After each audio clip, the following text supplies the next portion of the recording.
Thanks, guys, and thanks TYT for asking me to make this video. It is a great time to be a professional wrestling fan right now. I can actually go out in public, rock a ravishing Rick Rude t-shirt that's yellow, by the way, and not be the subject of swirlies, wedgies, or the dreaded Rear Admiral. Why? Because professional wrestling is actually cool. It's hip, it's popular, it's more than mainstream. You go anywhere, you can hear wrestling catchphrases, you can see people doing wrestlers' poses, you watch any professional sport, baseball, football, basketball, hockey, you can hear chants of yes, yes, yes, and people know where those are from. They're cool to do and they're fun to do. And people have realized that, you know what? Who cares that it's a scripted form of entertainment? It's fun. It's fun to watch. And not just WWE.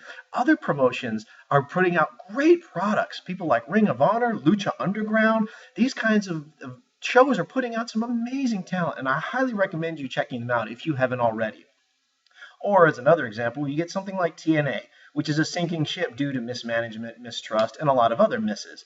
Fortunately, people like Samoa Joe saw the writing on the wall, jumped ship over to WWE's developmental agency, NXT, and have a bright future ahead of them. So, for now, what we're going to do is go over the top 5 wrestlers right now who I believe should be WWE champion. Now, what might surprise you about this list are not the names on the list, but the names who aren't on the list. And I'll go over those at the end. But my number 5 guy who I think should be champion, Ryback. Why Ryback? Well, when I made this list, I wanted to pick guys who would be believable as champion.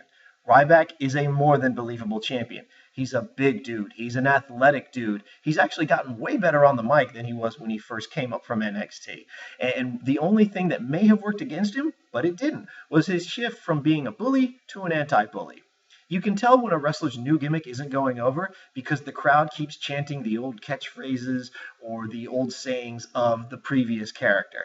They don't do that with Ryback. They've accepted he is this new guy who doesn't like bullies. And they've put him in some great feuds, and he's come out clean on the other side. So I think he'd make a great champion. My number 4 guy who I think should be WWE champion, you guys are going to love this. Wade Barrett. I've got some bad news. It was great. It was working. The bad news thing was so good. And the WWE says that no good deed goes unpunished. So he dropped the whole bad news thing. And now he's just Wade Barrett, or more appropriately, King Barrett, since he's won King of the Ring.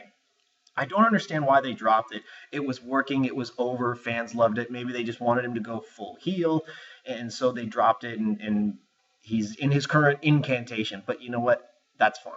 They make the decisions they make. I really hope they bring it back now, especially if he were to be crowned champion, world heavyweight champion. He would also be the first guy from Britain to get that honor, and he would run with it and do great things. I firmly believe that. My number 3 guy, who I think should be the WWE World Heavyweight Champion, you will love this. Damien Sandow. Oh, I love Damien Sandow. He's so good. He was so good in the ring, out of the ring, on the mic. He's a very talented guy. What I hate is that the WWE feels as if Sandow needs somebody to get over. He was paired with The Miz, and then they had their inevitable falling out, and people loved it. They wanted to see Miz get his comeuppance. And not long after, they paired him with Curtis Axel, which was very puzzling to me. Curtis Axel he's not his dad. That's great. You have a very famous father, a Hall of Fame father in Kurt Hennig, Mr. Perfect. You're not Mr. Perfect. You're nowhere close. You're just not the guy. I'm sorry. So maybe they're trying to get Curtis Axel over by pairing him with Sandow, but it's just not working. It hurts Sandow in the long run. He's way too talented of a guy in all aspects. He would be a great champion, and people would love him.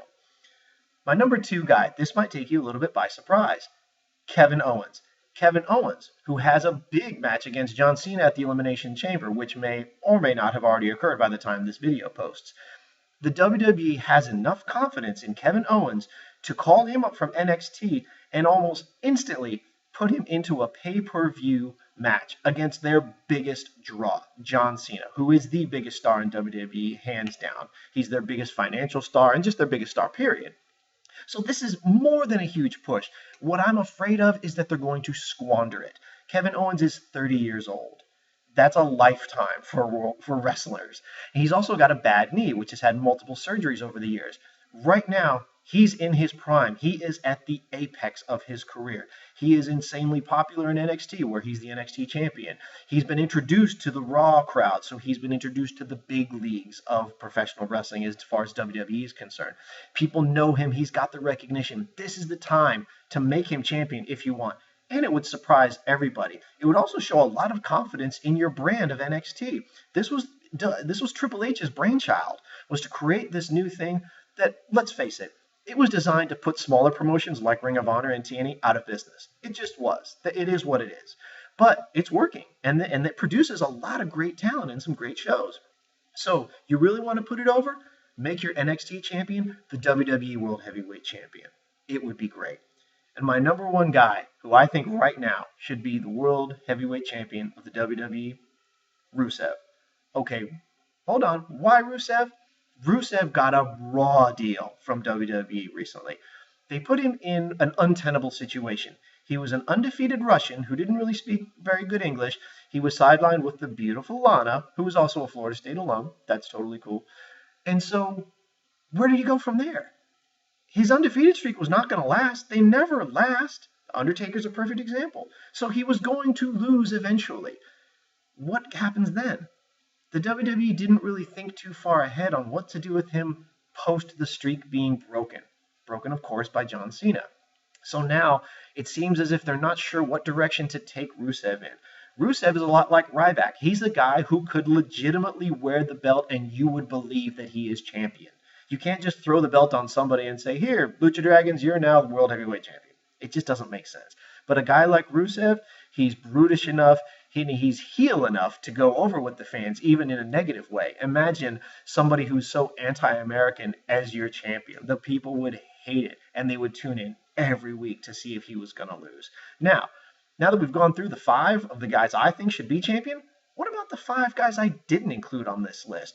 Guys like John Cena, Randy Orton, Brock Lesnar, Roman Reigns, Daniel Bryan. Those guys, they've had their time. The one I feel the worst about is Daniel Bryan. Daniel Bryan's body is just giving out on him. You know, he's been in professional wrestling for almost 2 decades. He's been doing this a long time. I mean, so it's not as if he's a spring chicken. Unfortunately, he's pretty new to WWE crowds as far as his career goes. But he's just asked too much of himself. He hasn't healed in the way he should have healed because he was such a big draw. They wanted to bring him back sooner, and unfortunately, that's worked against him. I really hope he can get back in the ring soon. I just don't see it happening. I think the Yes movement and the era of Daniel Bryan is over, and it's unfortunate. Roman Reigns, it just wasn't going to happen, my friend. Daniel Bryan was everything Roman Reigns wanted to be.